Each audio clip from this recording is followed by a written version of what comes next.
kahit ganun kahaba yung nangyari, parang hindi lang. Parang napaka-iksi lang yung panahon na yun. Pero bilang pasasalamat sa Panginoon Diyos,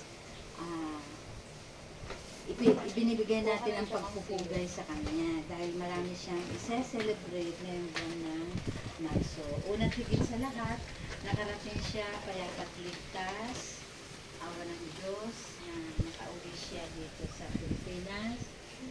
At ayan, ang masterpiece, si Ate Lydia na sumundo sa kanya sa airport. Ate Cathy, sumundo sa kanya sa airport, naghatid sa kanya. Ang bibilis ng pangyayari.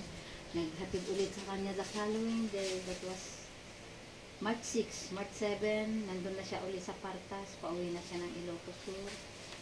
So, yung mga pangyayaring yun na napakabilis na hindi naman niya sariling schedule, kundi ang Panginoon Diyos ang nagkaloob sa kanya dahil hindi naman siya yung talagang gustong-gustong umuwi, pero yun nga ang dahilan na gusto niya makita ang nanang Rosa niya, auntie niya. Bugawin mo, anak. Alam niyo kung ilang taon na? 100. Magwa 101 years old na siya.